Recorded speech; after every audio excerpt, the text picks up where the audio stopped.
Well, thank you for having me, and I'm glad to be kicking off this panel. And please let me know by just giving me a point up if I'm too quiet here. But I'm going to just set up a high level framing of this conversation around data centers, talking about the electric grid, general trends for electrification and load growth, and how that relates to energy efficiency. So if you could advance my slide.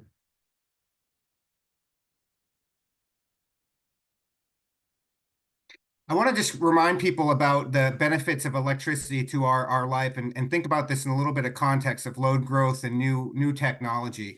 So one thought exercise I like people to think about is what's your favorite thing that's powered by electricity? And this is a kind of a house many years ago that took everything electric out, put it on their front yard to kind of remind people of our day-to-day lives and how much electricity has changed it. So having refrigeration in your house, not needing to do laundry with your hands, watching TV, and then it was air conditioning, and now it's electric vehicles.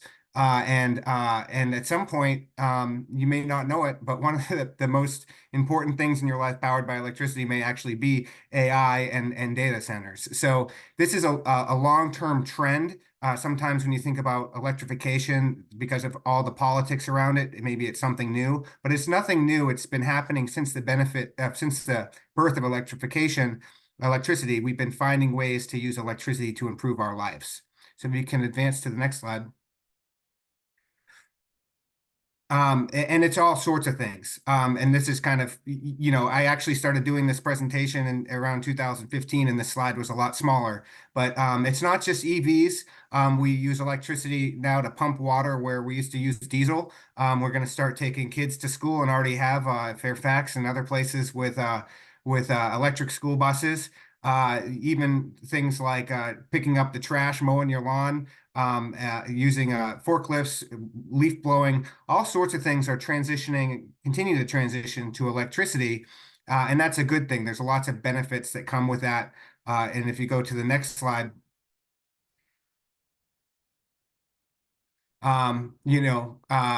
we have this idea of electrifying parts of our economy with through use of data, which is really kind of a bending thing. So while it's not as tangible of a service, we do have to think what service is this providing? I mean, this type of activity, as we know, is outsourced, taking over things that are being done by other jobs right now. So it really is this kind of interesting frontier of electrification. But that's what the load growth is for. It's taking something that is happening otherwise without the electricity, and then using this data to add some sort of value. And that's why we're paying for it, and that's why we're building all this infrastructure. So we go to the next slide. One of the things that people get really nervous about with electrification in general, and you'll hear about this just with electric vehicles, is the load growth and the strain that it can have on the grid. And I want to just mention that since we had the invention of electricity, we had all the farms in America that had no electricity, and everything that's been powered by electricity since the turn of the century, really the turn of the 1900s, has been electrified. So we have experienced periods of growth. We did experience a period of no growth for a while, and in that case, there was actually some difficulties in the industry with that because a lot of the poles and wires and everything else that you use to deliver electricity has debt associated with it, and you have to pay the bills. And when load starts going down, prices you have to charge more for electricity. Now we have load growth, and we have some concerns about that. But I will note that even in the NREL, National Renewable Energy Lab's high case of electrification, we're sort of back to where we were before with growth. Data centers, especially in Virginia, can kind of spike that locally. But I would say that this type of challenge to electrify things that haven't been electrified before are things that we have done in the past with less mature technology, and in my view is something that we can do as long as we plan and figure out how to avoid some pitfalls of not allocating resources correctly. So we go to the next slide. Now, with that load increase, we have another story, and that's that your economy-wide carbon dioxide emissions goes down.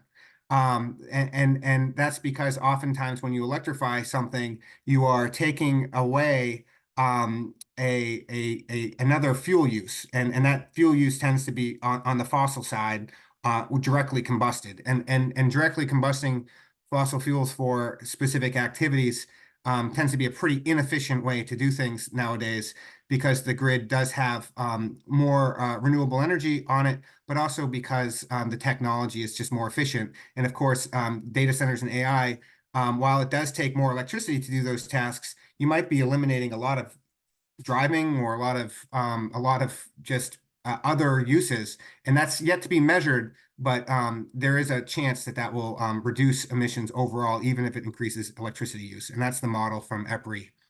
Go to the next slide. And we have seen that electricity use, the emissions associated with electricity has fallen drastically, and that's one of the pushes overall for electrification. Certainly since 2005, we've seen over 30%, well over 30% of emissions reductions per per megawatt of electricity generated.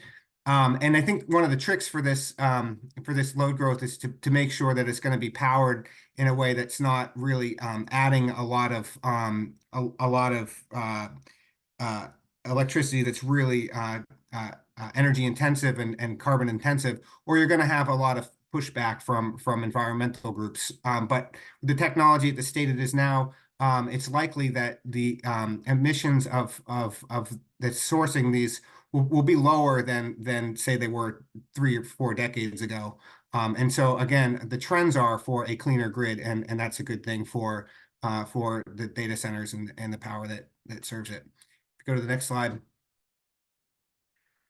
So we do at the Beneficial Electrification League talk about what is beneficial electrification, and generally speaking, when you're adding electric load, if it's going to be beneficial to a wide variety of stakeholders, it's got to be something that's saving people money, helping the environment, improves product quality, and fosters a robust grid. And so, it is a question here. How do we make sure that what we're doing is beneficial? I think that that's one of the big open questions that I hope will be discussed throughout this panel and definitely in the upcoming years. If you go to the next slide. There are some times where people are electrifying things like marijuana growth and Bitcoin operations that some people will say, is that good or not? It's certainly something that's easy to demonize. And it's a lot different than, say, electrifying school buses, where most people would think the emissions reductions from that are pretty obvious, and smooth bus rides are pretty like apple pie, mom and apple pie. But these other uses, sometimes you get people who are a little critical of adding load for these types of things. So if you go to what's really one of my last slides here, the next slide, the question with this is, how do we quantify the benefits and costs of really building this infrastructure to do this activity, and make sure that it's beneficial, including making sure it doesn't cause power problems for other folks, making sure that we're done in an efficient way that's not adding to a lot of emissions to the atmosphere, and that's really going to be the challenge. And I'm not sure if I have one more slide just to take it out. We say that if you look at the world from the sky at night, a lot of the places you want to live are bright and are using electricity. And so this is a new realm here, and it is a little scary, but at the same time, it does have a possibility of improving life. And it might be that in areas where you have this AI and data center technology, it might be a big boost to quality of life. And so I like to keep that image out there in your mind when you're thinking about, how advances in technology and how it can be leading to advances in civilization in general. So with that, I'll pass it on to the next speaker. Thank you, Keith, for that broad overview. Whenever I see projections of electricity growth or any growth for that matter, they tend to be, well, if all things remain constant and such happens, then we're going to get this. And I'm reminded over and over again that all of the things rarely stay constant. And so it's a very dynamic market, and some things may be going up and other things may be going down. Our next speaker, Richard Anderson from Siemens, he and his teams have been hard at work to manage electricity use in data centers through energy efficiency. Richard, please take it away. Thanks very much, John, and good afternoon, everyone. So yeah, Richard Anderson with Siemens Smart Infrastructure. If we could go to the next slide. So an overview of the Virginia landscape and the data centers that are predominantly known within the area. This is an excerpt of an illustration from the Virginia Economic Development Partnership, and really it paints a great picture of the diverse landscape of data centers throughout the state. We have hyperscales, right, like Meta, Google, AWS.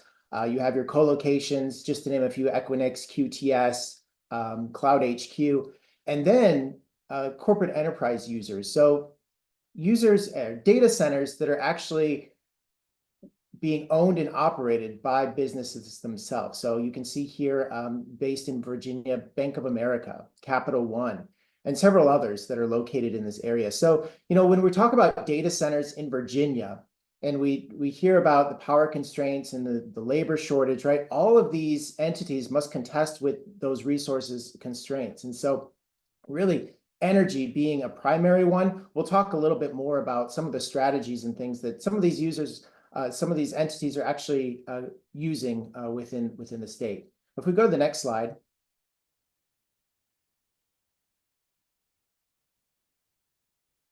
Some key demand drivers for energy efficiency. Now, there are the regulatory drivers, and by that, the European Energy Efficiency Directive. Really not something significant of concern for Virginia at this time. There's a lot of complexities with energy efficiency regulations, particularly in the United States.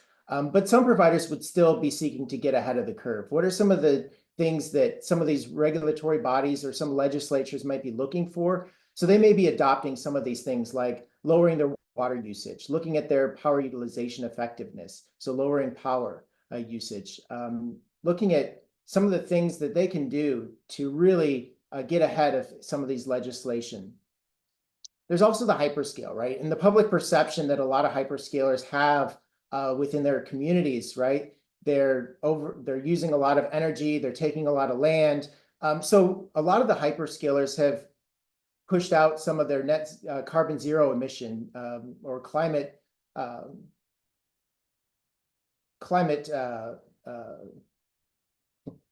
initiatives in order to reduce their impact. So like AWS and their net carbon zero emissions goal by 2040, and Microsoft Azure looking to be carbon negative by 2030.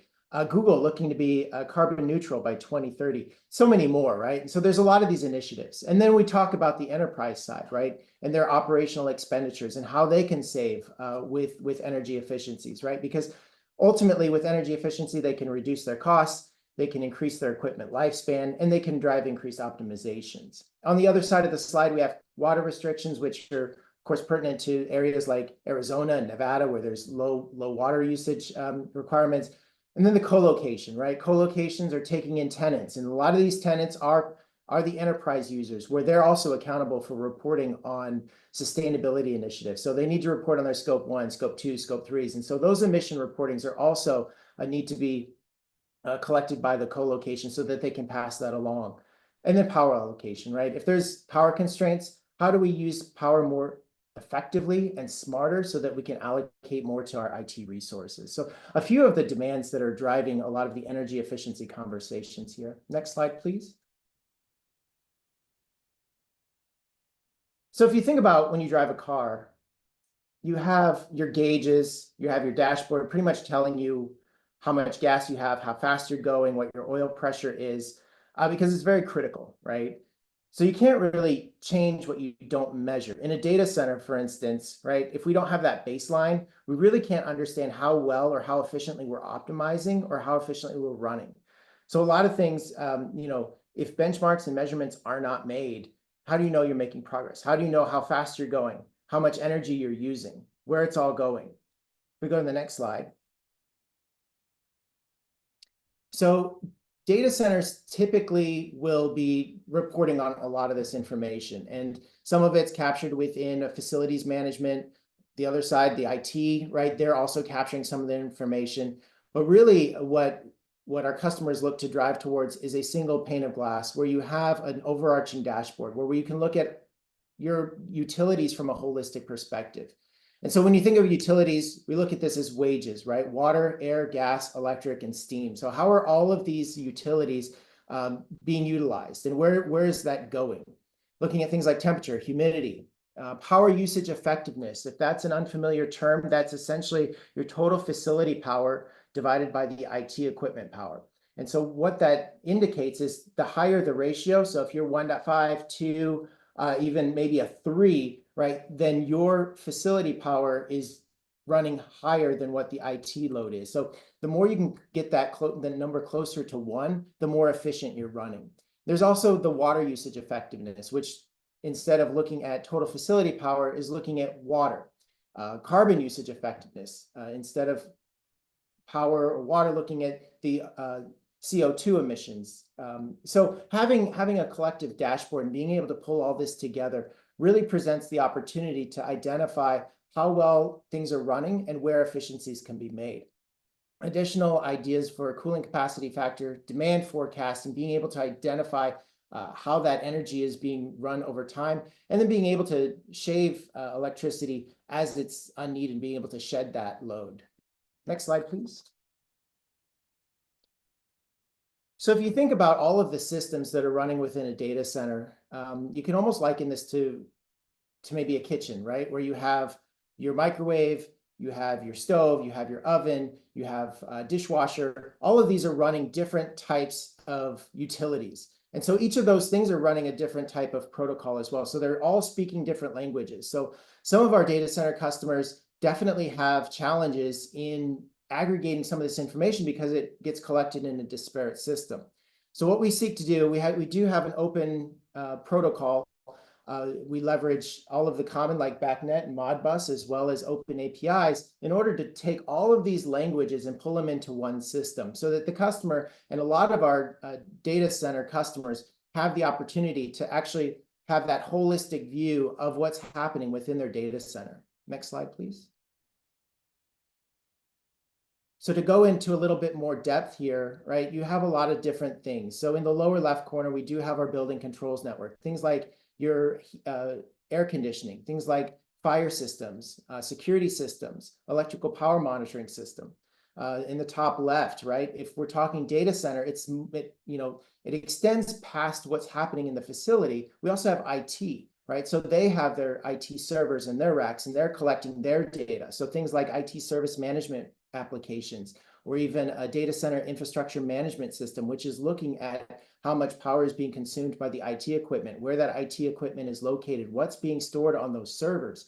And in the lower right, we were talking a lot about how that power comes into the facility. So if there's renewables being used, so having a microgrid controller, being able to kind of coordinate and orchestrate that energy across the system, switchgear, and then the overarching SCADA system. So what we do with our customers is really work to identify all of these aspects that are kind of fueling and running their business and pulling this all into this single platform, which takes, of course, all of these systems and pulls them into a single pane of glass experience. And then that single pane of glass is that main dashboard. So the data center knows what the energy is doing, where it's going, and how it's being utilized, and where optimizations can be made. Next slide, please. So cooling actually accounts for about 40% of data center power usage. And so one of the things that we've been working with our customers is leveraging artificial intelligence to drive intelligent and dynamically optimized cooling within the data center floor space. If you recall, we talked about power utilization effectiveness, the PUE. That is essentially where a lot of how that PUE number gets driven higher is because of the cooling usage. If you were able to reduce that cooling, we're also able to influence that PUE number. So because of complexities in a data center space, right, it's hard to identify where air is going because it's not something you can see. So through the activation of sensors across the data center floor space, we're able to intelligently identify the influence of the cooling units across the data center floor so that we can bring that cooling usage down more in line with the actual IT load. Next slide, please. So taking this to a real life customer example, we worked with a financial institution and they were running both chilled water plants and computer room air conditioning units. And so the task was really to help them drive efficient energy usage within their building. So they had 72 computer room air conditioning units all running at full blast. They also had a chilled water plant. And so what we actually were able to do is we came in and we implemented the AI software for their cooling side while implementing our product known as Demand Flow for chilled water optimization. Between the two, you'll see on the right-hand side the savings, so 37% reduction in annual energy usage on the chilled water plant, and then actually 71% kilowatt hour savings from their air side. So a quick payback for them, but more importantly, they went from running all 72 computer room air conditioning units down to 24. So they actually were able to restore their tier 3 data center status and continue to benefit from annual savings within their energy usage. And of course, needless to mention the impact that they have on the environment. So next slide, please. And that's data center and energy efficiency from my side. I'll turn it over to Hanifa to talk more. Thanks. Thank you, Richard. I'm very encouraged to see dramatic improvements in energy efficiency just through some smart engineering and applications. Our next speaker, Hanifa DeGarmo from Voltus, will give an overview of some different approaches to energy demand control. Hanifa? Thanks, John. Hi, everyone. I'm Hanifa DeGarmo with Voltus. Richard and Keith cover some of the critical things that I will cover here in terms of what the trends we're seeing when it comes on to data centers and how is energy efficiency playing a role when it comes to data centers and demand response. So first, I'll cover what probably a lot of people might know about or do not, but what are virtual power plants and what does that mean? So virtual power plants, they're basically a network of distributed energy resources, and that can generate, store, or manage electricity, and that could include microgrids, EVs, renewables, building management systems, and of course, demand response technologies.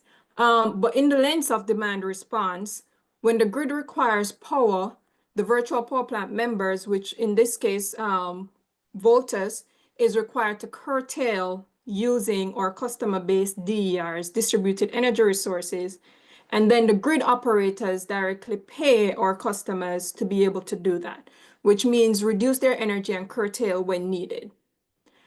As you can see in the image here, the virtual power plant basically is the connector for the grid operators, or what we refer to as energy markets, to our customers, and those include industrial, commercial, many different customers that I'll give you an overview of what some of those customers look like.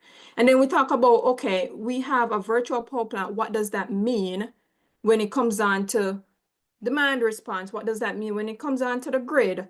And the first thing we talk about is the grid resiliency. You know, when the grid demands exceeds supply, a virtual power plant, this is where we come in play to prevent blackouts and service interruptions, basically keeping our lights on and running our businesses. Then we talk about capacity. And again, virtual power plants and distributed energy resources adds additional resources that helps to bring additional capacity to utilities and grid operators. And I did mention few, like for example, microgrids, EVs, renewables. Those are some of the some capacity that virtual power plants help to bring online. And then tying into that is basically clean energy, because demand response definitely, in a lot of cases, reduces energy consumption within a given time. And so in that case, we're definitely reducing emissions. And then in reducing emissions, we're talking about affordability, cleaner energy, and affordability in the sense of whenever the grid or the virtual power plants act as the connector, we're basically helping to reduce electrical rates overall. And that's because we're helping to bring stabilities, we're preventing blackouts, we're preventing services. So in summary, the virtual power plants basically acts as an integrator between our energy markets or our utility grid and industrial, commercial, residential, and other facilities. And on the next slide, I'll show an example. Thanks, John. So on this side, this is an example that demonstrates our aggregated load in SPP as a virtual power plant operator. This is all our customers in March to April 2023 in March and April 2023. And if you realize where you see the green line dip, that's basically SPP asking us as a virtual power plant to be able to reduce consumption so that we can provide stability to the grid. And so obviously this happens very often in a very short time. This happens very often where we're called upon to basically provide that virtual power plant duties to the grid. And this happens within the 9 different energy markets that we operate. So that in summary basically covers what a virtual power plant is and how do we use our demand response to basically help stability with the grid and help to decrease electrical load. Next slide, please. So our customer varies, you know, and if you think about it, right here, we have customers of all different types. COVA, since we're in Virginia, COVA being one of those customers, Commonwealth of Virginia. We have City of Richmond, City of Norfolk, schools, university, community colleges, municipalities, and more that are actually using virtual power plants to reduce energy, right? And as we get into okay, some of the larger sites, some of the larger energy uses, such as cryptos and data centers, those are actually some of our customers that we work with to be able to reduce energy when called upon by the grid operators, to be able to help us to bring sustainability to the grid. So some data centers that we work with, like NTT Global Data Centers, Mawson, just to name a few. And on the next slide, I'll demonstrate to you the impact of data centers participating in demand response. So this is a data center customer, and typically in a data center, their curtailment usually is backup generator or through their automation. And so when Richard touched on a lot of energy efficiency measures that could be used, you know, my mind start blowing, hey, maybe we could, this is kind of like a solution to flexibility in load when it comes on to data center. However, a lot of data center curtailment requires backup generator through automations, and they usually do like a lot of megawatts. Of course, we know that data center is probably 22 or to 25% of the energy usage in the US. And so when we talk about reducing or participating with a virtual power plant and doing demand response, we're talking about loads 100 megawatt or more. And then typically data centers participate in emergency response. And I'll get a little bit in detail as to why they would more want to participate in emergency response. But there are a lot of different programs and flexibility that can happen when we talk about participating in the energy market for data centers. Next slide, please.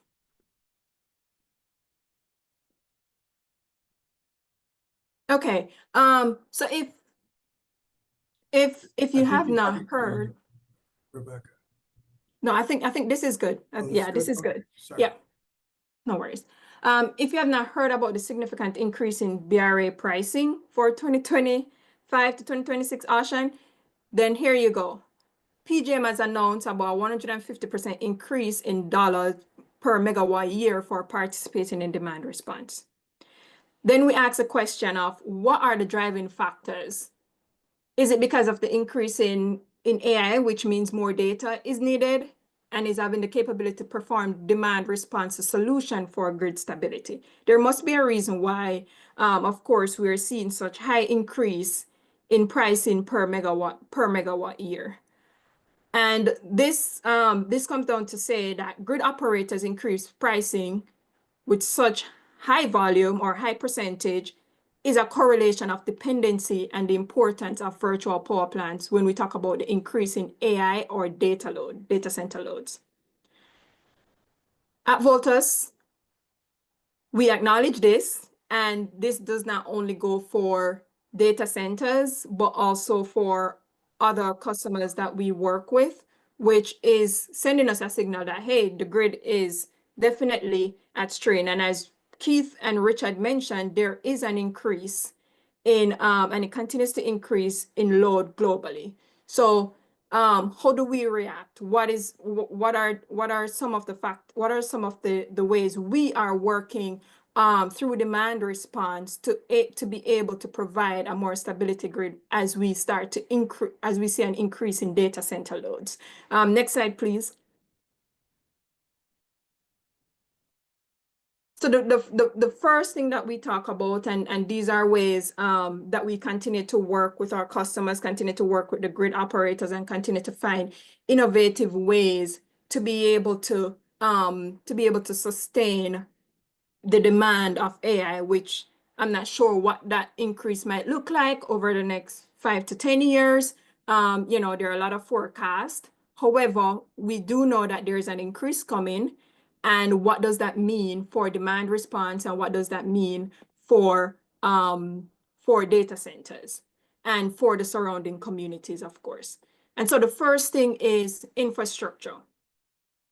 We try to work with our customers to improve on infrastructure in a manner where it requires backup generation. It requires maybe a microgrid plant, and usually data centers do have backup load. And so kind of all the data centers, they might have generators that does not fit or pass for demand response or being in the market just because of emissions purposes. But however, that's what we work through. We want to work through our customers. How can we use this pricing that's coming up to be able to fund some of those upgrades that's needed? Then we talk about on-site load flexibility. This is usually a one-part load curtailment, AI workload shift, and one part behind the meter asset control. For example, a 10 megawatt data center normally has DR potential of 1 to 2 megawatt. And the further potential to back up their remaining load with something like an on-site energy storage is very, very critical. Right now, on-site load flexibility can be very, very difficult for demand. For data centers, it can be difficult because, of course, all loads are considered critical. And so being able to find ways where we could, which might be energy efficiency, a lot of those energy efficiency measures that Richard mentioned, might be some of the ways where we work to be able to provide a lot more flexibility when it comes on to load and demand response for data centers. And of course, carbon response. Data centers are very interested in managing their carbon footprint. And so the question is, okay, do we engage data center customers to participate in demand response? And that way will help a lot with reducing load, especially with the increase in the AI that we're forecasting. And then finally, which I think is very significant and important for data centers as they come online or as existing data centers, is to be able to participate in demand response and get a corporate virtual power plant provider. And that's because the load is increasing. The stability is needed. Electrical rates are increasing. AI load is increasing. And I don't know if building more fossil fuel plants would be the solution, but right now, as we work through, demand response has been a great way that we have been working with customers to ensure stability and ensure that our electrical rates around our existing communities does not increase. Next slide, please.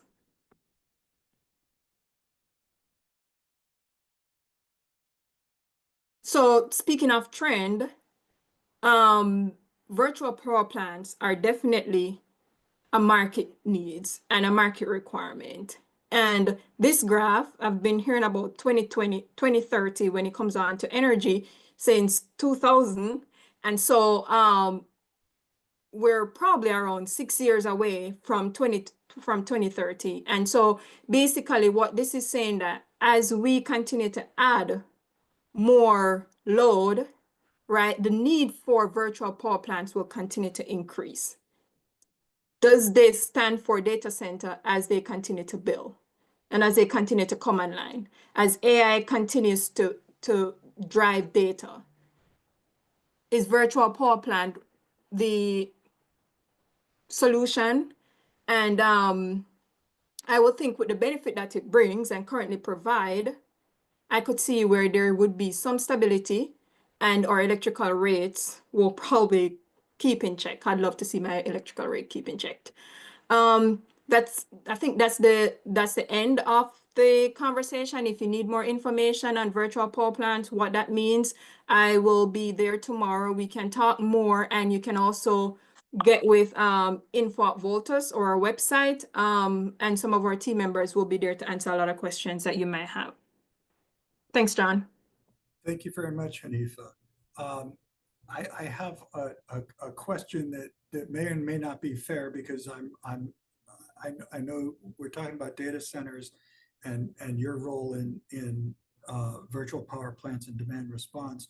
I was very interested in what you said about the load flexibility and the ability to perhaps just either through automation, or I think also in the operation of a data center, some of them may be able to just say, okay, we're going to back off and we're going to shift, whatever complicated operations we're doing. If we're having a grid, or if the grid is strained here, we're going to let our sister plant in Ohio run this kind of thing. And I just recently learned that, there's different kinds of data centers. There's the ones that essentially work as a virtual cloud, the ones that are co-location with multiple clients, as a crypto mining, and then there's the generative AI. And if you're able to just speak to which of those can actually be more nimble in shedding load. Yeah, that's a good question. And I was speaking to our chief technology about this recently, which is something that we're actually talking through and actively working on, is how can they shift load to like crypto sites and, et cetera. And infrastructure upgrade is needed and investments is needed to be able to do that. Of course, as it currently stands, the shifting of load could be difficult because of the loss of data. And so I know that a lot of people have been talking about how can we account for that flexibility or work on that flexibility. It requires data centers invest in the infrastructure needed to be able to provide that sort of flexibility. But I know that it's in the work. It's something that we're talking about, and it's a matter of how can we get it done in a manner where it's not disrupting any form of normal operations. Okay, thank you.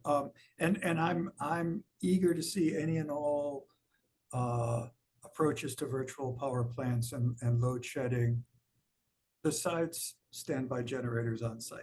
And again, Of course. this this reflects my role in local government where the local air quality concerns over them are something that, you know, is of concern to us because of our constituents. But Yeah.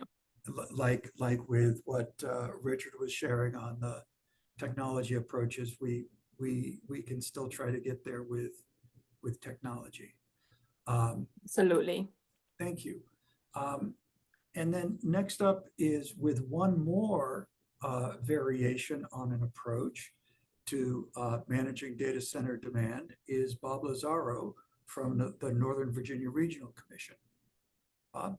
Hey, thank you, John, and good afternoon, everybody, and thanks to VAWC for sponsoring this important conversation about data center demand and how does the community respond. It's an important question. Next slide, please.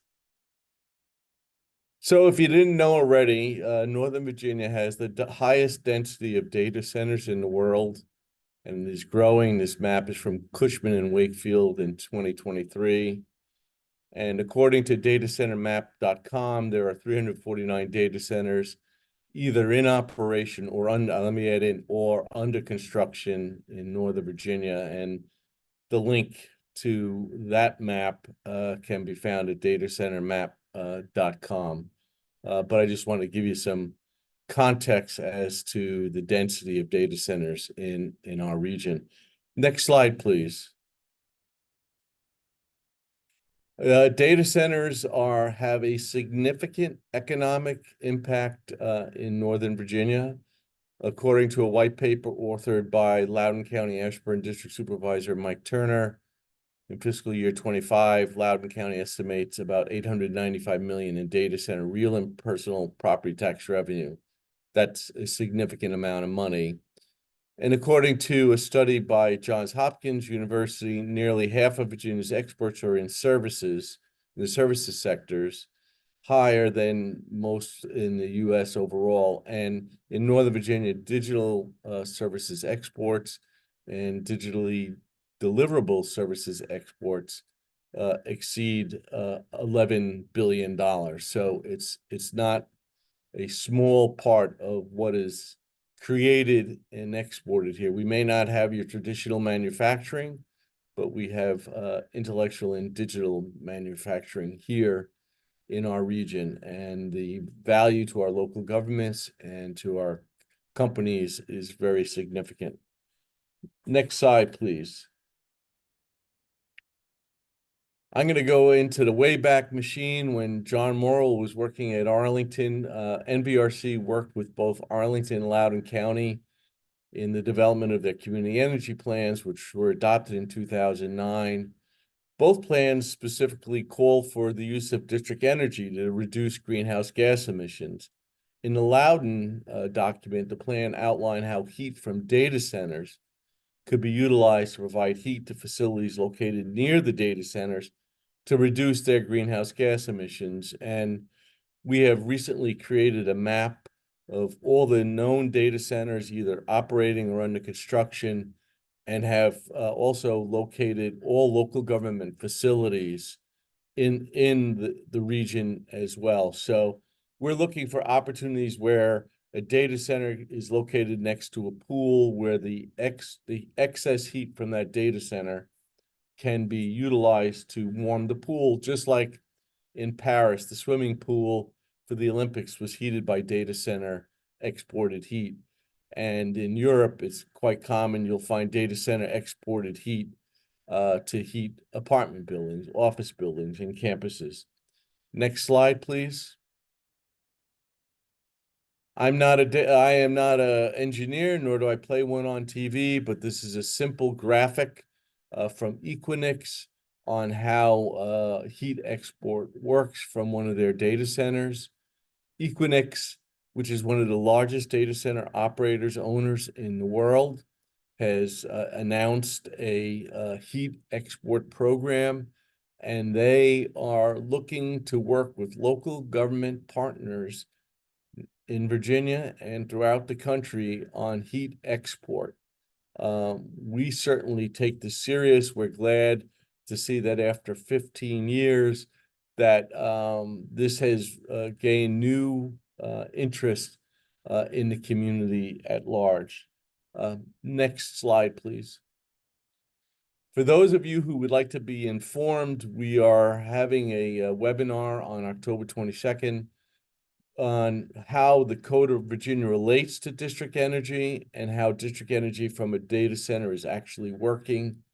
You can find the link on our website. In 2012, we had done a legal analysis with McGuire Woods on whether or not the Code of Virginia put any obstacles in the way of district energy. The answer is no. They are reviewing the code now to see if anything has changed. I have not heard any red flags yet. But, you know, this industry is here. They're important to our economy. They're important to our personal lives. Here is an opportunity to take something that is literally going out the roof of the building 24 hours, 7 days a week, and repurposing it for heating purposes at not only local government facilities, but perhaps even privately owned facilities in the region.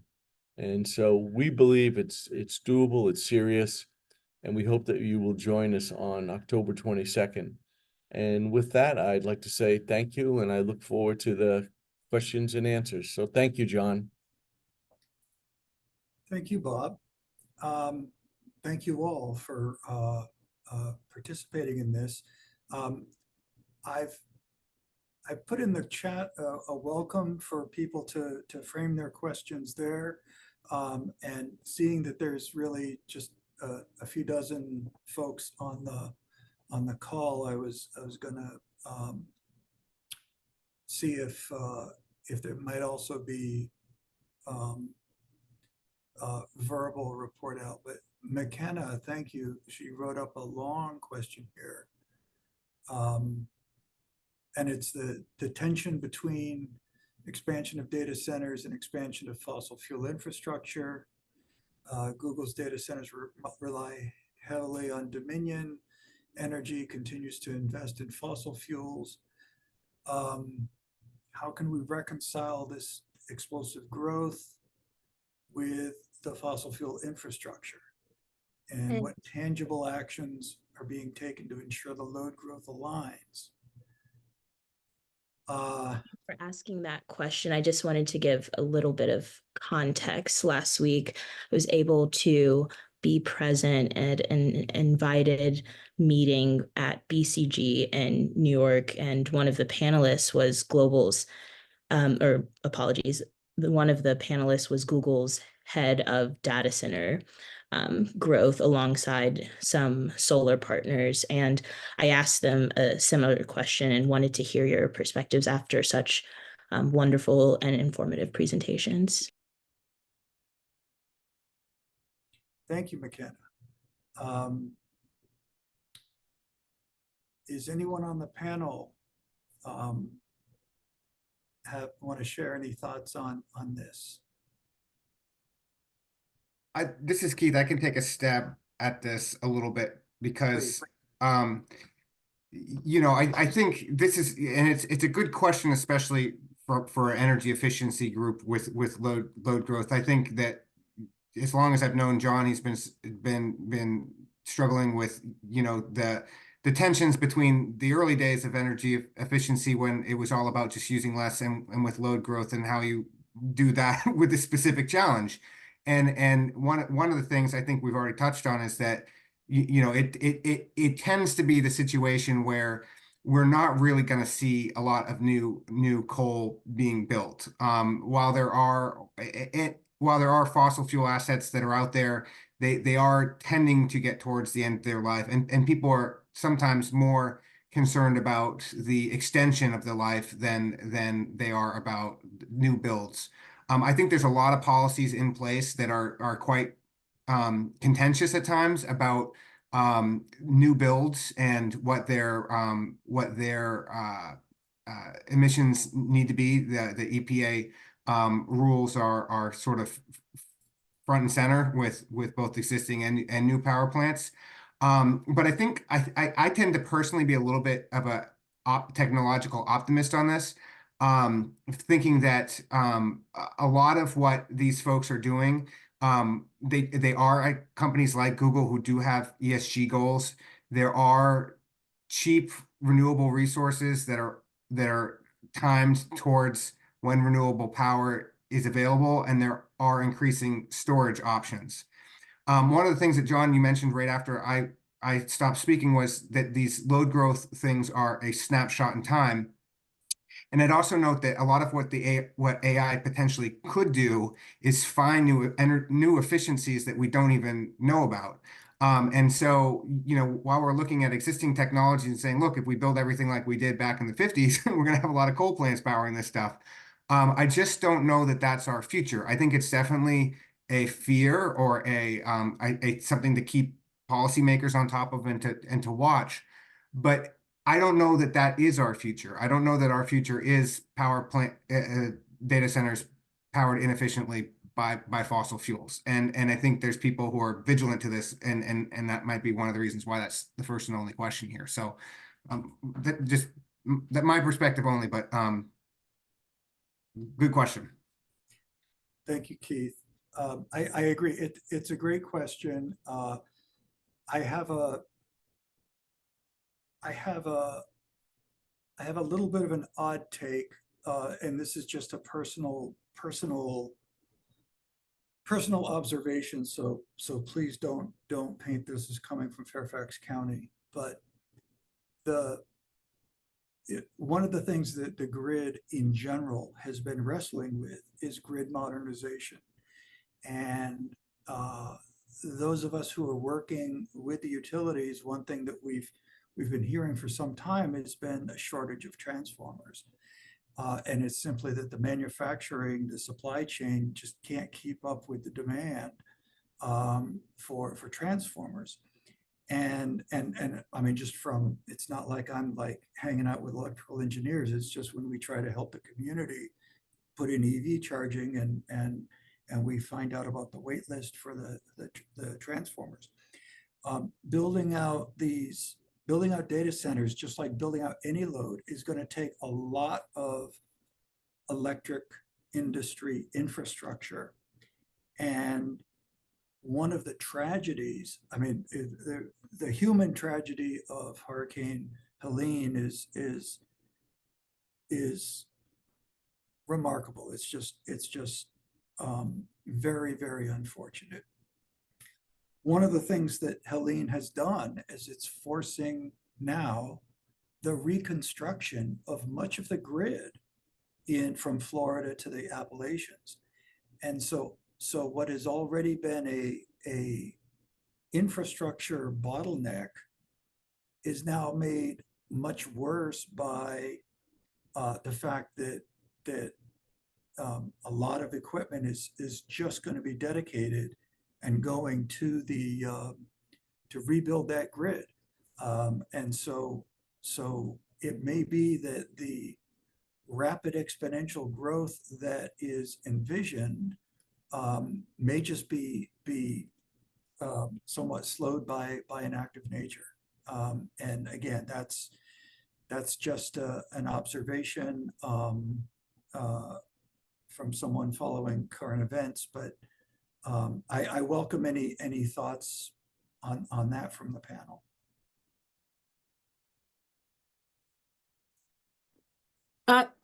Just want to add, John, and I think Keith touched on it a little bit, is we're not sure, what the AI load will look like, and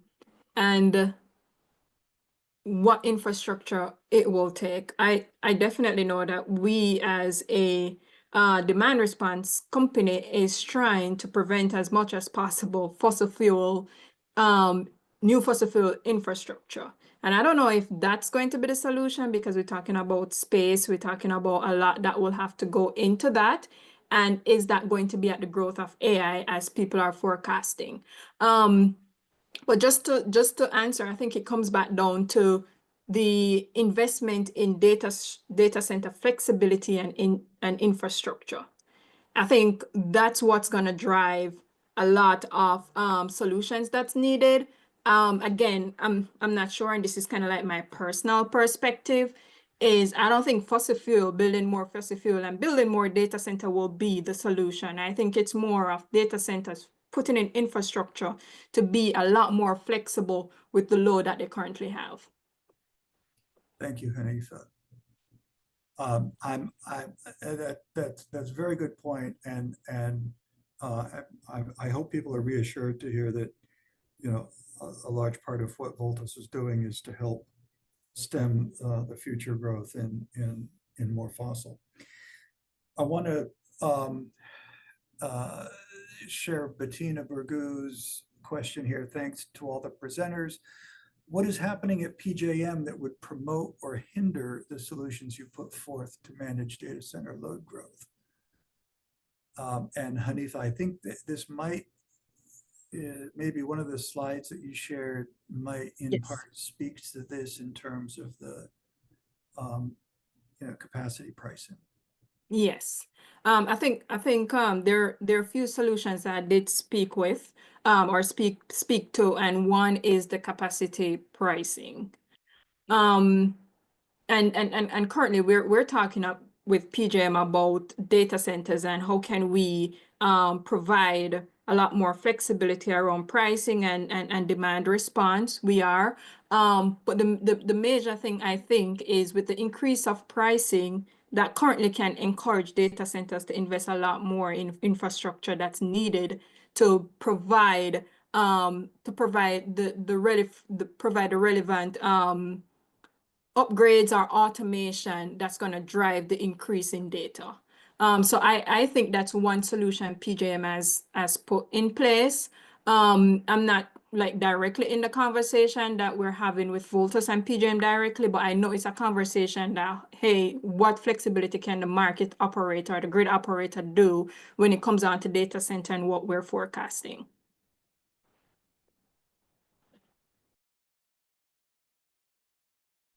Thank you. And of course, the irony is, while that capacity pricing has reached an all-time high in PJM, that reflects the growing tension between available supply and anticipated demand.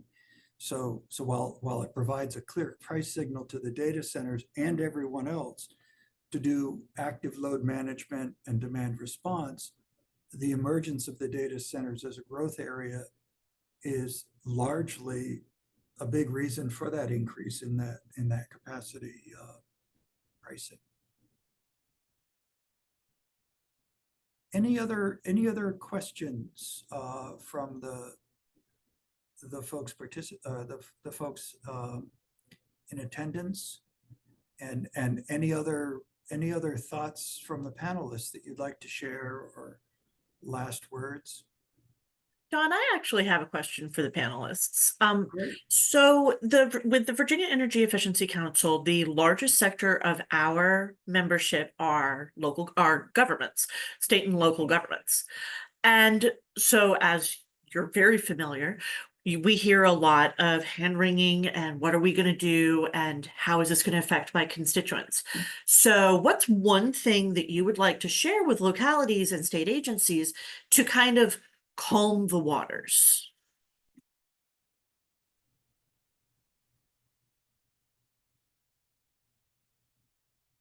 Wow. Well, yeah, so this is Keith. We work with a lot of folks who are working with the electrical infrastructure, and I think there is no doubt a need for investment in new technologies, and I do think those supply chain issues that John talks about are real. I think that the worst case scenarios that folks kind of bring up, seldom happen, and that there is a way that we've always come through things with proper planning. And these things do take a very long time. So I think there are so many opportunities out there for raising your hand for grid infrastructure resiliency funding through the state's 401(d) programs, the grid resiliency programs, and state energy programs, all these kind of federal funding if needed. And really, if these folks are coming in and needing more infrastructure, planning on a way to pay for it and build it. I think that the challenge is, as I understand it, which local governments will understand way better than me, is citing these things. And I think that as you're expanding infrastructure, you have right of ways, you have not in my backyard stuff. It's really important to figure out how to communicate what the actual benefits are and why you're doing things and why here. And without that, I think that the major challenges for a lot of clean technology in general, but electric infrastructure and trying to add things that will support, the school buses and the cars and the data centers, is saying, this power stuff is so that we can transition otherwise off of the fuels of the past.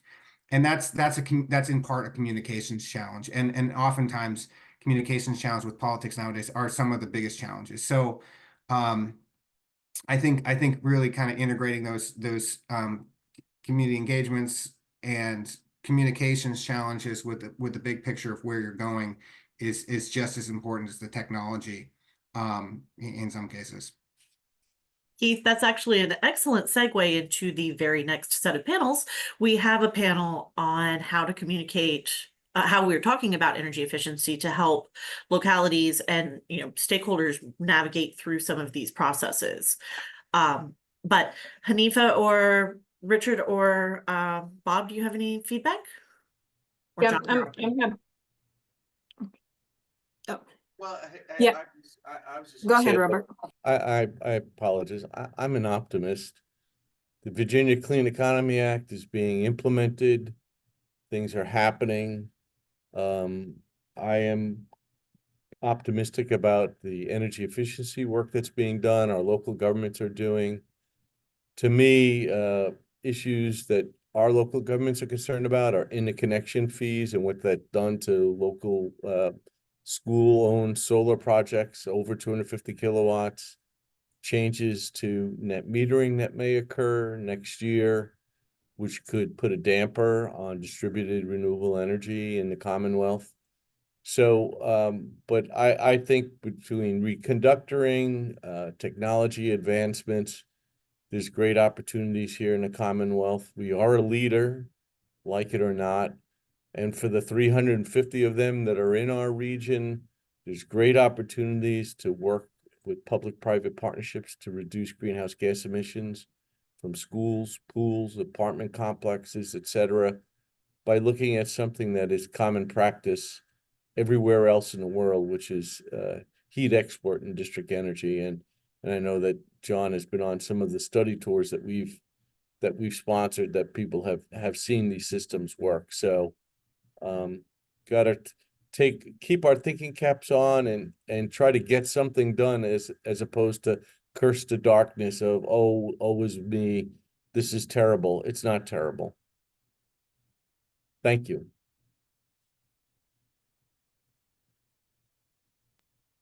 And I'll just add, Rebecca, from my perspective, is to encourage a lot more demand response. When I think about demand response, I think about Winter Storm Uri that happened in Texas. That was an event that a lot of demand response would be able to help prevent that strain on the grid and prevent that high spike in electrical rates. And so when we think about encouraging a lot more demand response, getting a lot more funding when it comes down to demand response, we're talking about grid stability. We're talking about emergencies that can happen, things that are outside of our control that the grid is not able to sustain at that time. So that's something that I would say I'll definitely think if we're talking to governments and people on board, is to get a lot more involved into demand response, because it does help to stabilize our electrical rate. It does help to reduce us adding more fossil fuels. You know, we're talking about distributed energy resources, clean energy, reducing emissions. There are a lot of benefits with participating in demand response. So that would be my takeaway when I think about what should we do in terms of encouraging the grid stability. And Thanks. I would just add one last local government perspective, and that's that localities in Virginia have very limited authority to make anyone do anything. But one piece of authority that we do have that is precious to local governments is land use. We can control land use. And so the Fairfax approach has been to carefully regard data centers as a use case for industrially zoned properties. But it goes beyond that. That's what the zoning change, the zoning ordinance change has done, is to, again, provide more of a buffer to residential communities that might be up against the industrial zoned property line. And then also to Keith's point about the transmission lines and so forth, that kind of infrastructure is something else that we are proactively engaged in with the utilities and with SCC proceedings about how these large loads are going to be powered and how the power lines are going to be located, which neighborhoods is it going to affect, so that we're mindful of looking out for the constituents in that way. Some have said, well, we've already got our climate goals, and if we add data centers, it's going to blow away, their energy demand is going to blow away our climate goals. And for one thing, I'm thinking, well, no, the county is a really big place, and so this might have an effect, but let's not get carried away. And as data centers are increasingly, they've always been the largest green power purchasers in the country. But we would like a little more insight into how much energy you're actually using, so that we know how much of green power you're actually procuring. So we're looking to engage with the ones that are looking to engage with us, and not just try to bowl forward and get their plan in.